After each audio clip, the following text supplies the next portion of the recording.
హైదరాబాద్లోని మధురానగర్లో దారుణం జరిగింది.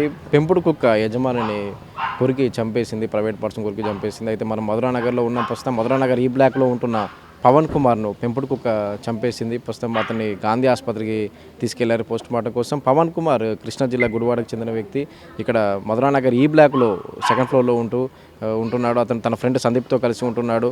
పవన్ కుమార్ ఒక జ్యువెలరీ షాప్లో క్యాషియర్గా పనిచేస్తున్నాడు. అయితే నిన్న మధ్యాహ్నం పవన్ కుమార్ ఇంట్లోనే ఉన్నాడు. ఫ్రెండ్ సందీప్ ఇక్కడికి వచ్చి డోర్ కొడితే పవన్ కుమార్ తీయలేదు. లోపలికి వెళ్ళి చూడగా రక్తం మడుగులో పవన్ కుమార్ ఉన్నాడు.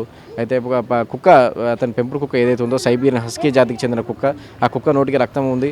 దీంతో పవన్ కుమార్ కుక్క కరిచి చంపేసినట్లుగా గుర్తించారు. అయితే పోలీసులు అయితే ప్రస్తుతానికి పోస్టుమార్టం కోసం గాంధీ ఆసుపత్రికి తరలించారు.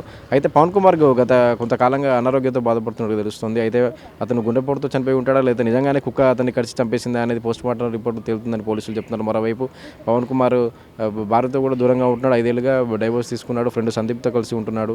అయితే నిన్న మధ్యాహ్నం సందీప్ వచ్చి చూసేసరికి పవన్ కుమార్ చనిపోయి ఉన్నాడు. మొత్తంగా కుక్క అతని ప్రైవేట్ పార్ట్స్పై దాడి చేసి చంపిందని చెప్పి ఆరోపణలు వినిపిస్తున్నాయి.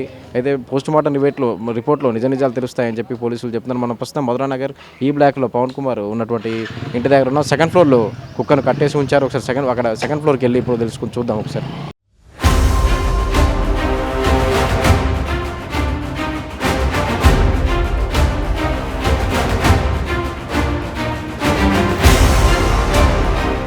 పవన్ కుమార్ ఉంటున్నటువంటి సెకండ్ ఫ్లోర్ రూమ్ దగ్గర ఉన్న మనం ఇక్కడ అయితే కుక్కను బోన్లో బంధించి ఉంచారు. హస్కీ జాతికి చెందిన కుక్క. ఈ కుక్కే పవన్ కుమార్ ప్రైవేట్ పార్ట్స్పై దాడి చేసి చంపినట్లుగా తెలుస్తుంది. అయితే పవన్ కుమార్ గుండెపోటుతో చనిపోయాడా, కుక్క దాడి చేయడం వల్ల చనిపోయాడా అనేది పోస్టుమార్టం రిపోర్ట్లో తెలుస్తుంది. మొత్తానికైతే పవన్ కుమార్ రక్తబొడ్డులో పడి ఉన్నాడు. ప్రైవేట్ పార్ట్స్ పై కుక్క దాడి చేసి చంపినట్లుగా చెప్తున్నారు. మొత్తంగా ఈ కుక్కను బోన్లో బంధించి ఉంచారు. ఇది సైబీరియన్ హస్కీ జాతికి చెందిన కుక్క. మనం చూస్తున్న కుక్కను బోన్లో బంధించి ఉంచారు.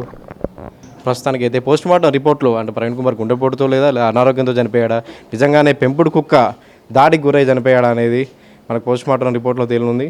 ప్రస్తుతానికి అయితే ఈ కుక్కను బోన్లో బంధించి ఉంచారు సెకండ్ ఫ్లోర్లో, ఏదైతే పవన్ కుమార్ ఉంటున్న రూమ్ దగ్గర.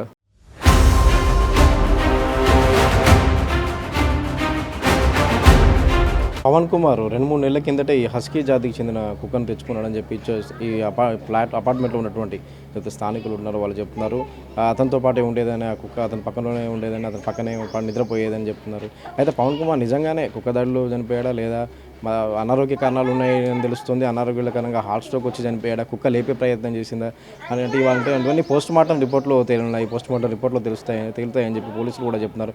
మొత్తంగా అయితే పవన్ కుమార్ కుక్కనైతే బోన్లో పెట్టి ఉంచారు. మరి కుక్క నిజంగానే దాడి చేసిందా లేదంటే హార్ట్ స్ట్రోక్తో చనిపోయి కుక్క లేపే ప్రయత్నం చేసిందా అంటే ఈ కుక్కనైతే 2-3 నెలల కిందటే తెచ్చుకున్నాడు. అతని దగ్గరే ఉండేది, చాలా అతనితో పాటే ఉండేది అని చెప్తున్నారు. అంటే అటువంటి కుక్క దాడి చేయడం ఎలా అని చెప్పి స్థానికులు కూడా చెప్తున్నారు. ఇక్కడ ఇంటి పక్కన కానీ అపార్ట్మెంట్లో ఉన్నటువంటి స్థానికులు చెప్తున్నారు. మొత్తంగా పవన్ కుమార్ నిజంగానే కుక్క దాడి వల్ల చనిపోయాడా లేదా హార్ట్ స్ట్రోక్తో చనిపోయాడా లేదా ఇతర అనారోగ్య సమస్యలతో చనిపోయాడా అనేది పోస్టుమార్టం రిపోర్ట్లో తెలుస్తుందని పోలీసులు చెప్తున్నారు.